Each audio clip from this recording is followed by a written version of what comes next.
Good morning, budgeting friends. Welcome back to Work Right Planner. On this channel, we talk about my budgeting journey as I learn about finance and try to pay off 6 figures of overall debt. So here I share my successes and my failures in hopes that none of you make the same mistakes I did, because Lord knows I've made many. If you're a returning viewer, thank you so much for coming back. You have no idea what your comments and suggestions and all of the discussion and support around here means to me. And if you're new here, pull up a seat, stay a while. We're glad to have you. As you all know, if you've been watching, I'm a little bit behind for the month of April. I'm sorry if you can hear my dog. She likes to crawl through stuff instead of go somewhere that makes logical sense. But we still love her. Anyway, we're going to cover the April 7th and April 14th paychecks because I'm behind from where I've been sick. And I need to get the bills paid that are in here. So let's get this done, shall we? Let's focus on April 7th first. Now we're going to go through these and make this plan as if I'm processing these paychecks separately, because that's how it would have been done if it had been done timely. So I don't necessarily want for one to influence the other. On this paycheck, y'all, you know how, well, I guess you wouldn't know because you didn't get to see my last YMCA paycheck for March, but it was very, very short and I wasn't really sure what had happened, but of course I've had some life stuff going on and I was like, well, maybe I just missed my hours. As it turns out, there were some hours that didn't get approved when payroll ran, so they not only paid me for the hours that I got, and I got some extra for this paycheck, but they paid me for the hours that they had shorted me at the end of March. So this paycheck actually was $236.05. What do you think about that? Which means that all of the $80 here that we had already budgeted are covered. So what we need to do is go over to our excess income plan and plan out how we're going to do the difference. So here we are. So we've got our YMCA paycheck of $236.05. We have already budgeted $80, and we also know that the change always goes to the buffer. So we need to take off that 5 cents because it's going to go to the buffer. And that is so not straight. Oh well. 236.05 minus 80 minus 0.05. It's 156. So the rest is going to go to the variable. So yay, let's go over to the variable then. Okay, so we're on our variable income budget.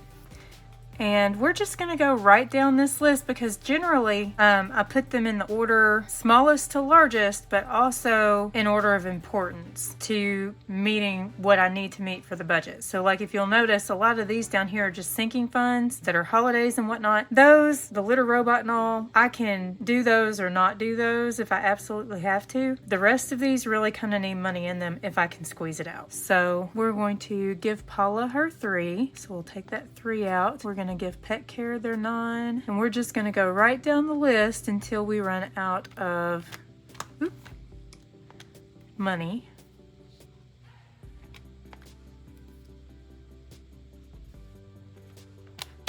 I'm going to end up bouncing here in a minute and losing my numbers. 7.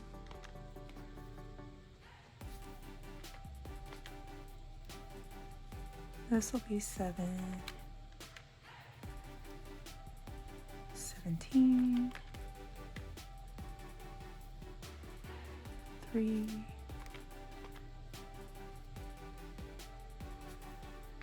15, 12, and that means we're going to apply $40 and then we'll have 15 remaining. Okay, and I put that in pencil because we've still got 3 more paychecks during the month of April, so this might actually get covered. So I'm going to take this information, I'm going to put it into the other page so that we can see it on the actual paycheck.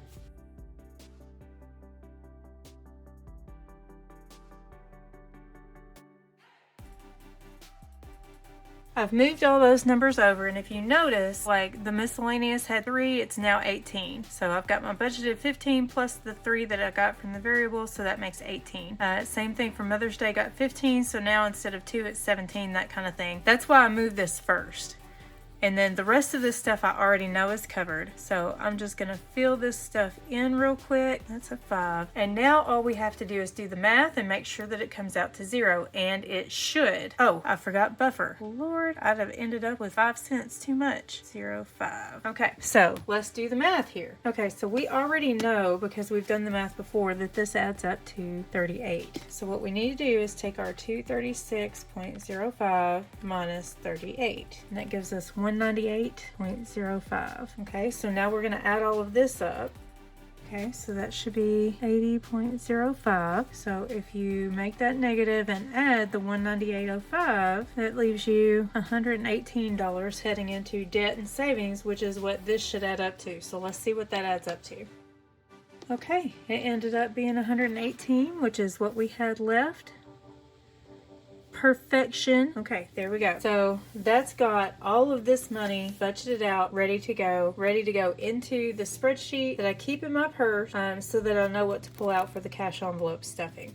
So this one's ready. Now we're going to move on to the April 14th budget. The good news for April 14th was I managed to get some overtime. It doesn't happen often, but I came in and worked on a weekend. So this paycheck actually was $1,296.85. Now I knew this money was going to be there, so I wasn't afraid to keep that stuff on the variable income budget that needed to go into the budget. I just didn't know how much money it would be. The good news here is everything that we've budgeted for is covered on this paycheck. So now we need to go over to the excess income plan and plot out how we're going to spend this. So this is going to be the 414 KYTC check. It was $1,296.85, and we had already budgeted $1,148.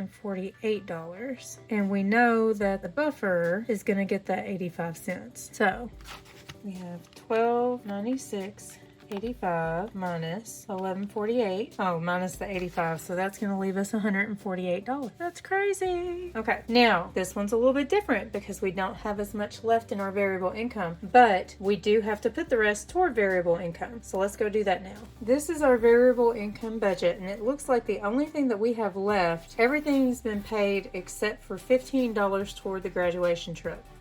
So I'm going to flip back over here, and I'm just going to put grad trip $15. So that leaves me with $133. And then of course, let me scoot this down where you can see it. If what's left is more than $100, then I get $25. So I'm gonna do Erica $25. I realize that some of you don't agree with that, but that's why it's called personal finance, and it only matters to the person whose finances it is, you know? So if that's the only time I get money, then I'm gonna take it. So now we've got $108 left that we can divide out. So we'll go to debt, Murphy, which is my emergency fund. We'll save some of it for saving challenges because that is a lot of fun and I don't get to have fun with my money very often. And we'll put some into the eating out envelope. So we have 108. I'm gonna multiply that by 0.55 to get the 55%. And we're gonna round to keep them whole numbers. So we want $59 to go to debt. If I do the 108, not divided, 108 multiplied by 0.2, which is 20%. We're going to round that up to 22. Do 108 times 0.15. That's going to give me 16. And then we'll take the 108, instead of multiplying everything, we want it to be exactly right. So we're going to take off the 59, 22, and 16. And that gives me $11 for the eat out envelope. There we have that plan. I'm just going to move these numbers into the actual paycheck budget, and we'll see how things work out over there. Lord help, I thought you could see me putting all of that in, but apparently you couldn't. Sorry about that, but I've moved all of the money. I corrected the variable income budget so that it's all squared away now as far as the records go. So let's do the math and see if this comes out to be right. So we start with $1296.85. We already know that this didn't get touched, so we know it comes out to be $246. So we're going to take $1296.85. We're going to subtract $246, and that gives us $1050.85, better known as $1050.85. So let's add this up and we'll subtract it.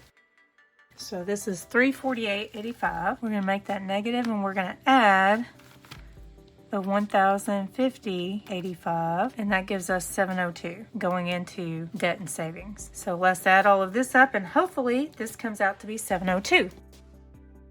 And it is, 702 it is, which means we have the perfect plan for our money. And now I'm just gonna go through, add these numbers to the spreadsheet that's in my wallet, pick out what needs to come out for cash stuffing, and my next video is gonna be the cash stuffing for that April 7th and April 14th paycheck budgets. So be sure to join me for that one. If you're still in the mood to watch in the meantime, YouTube has put the best match for you on the screen, and I will see you all next time when we get to play with money. So have a great couple of days, everybody. Bye!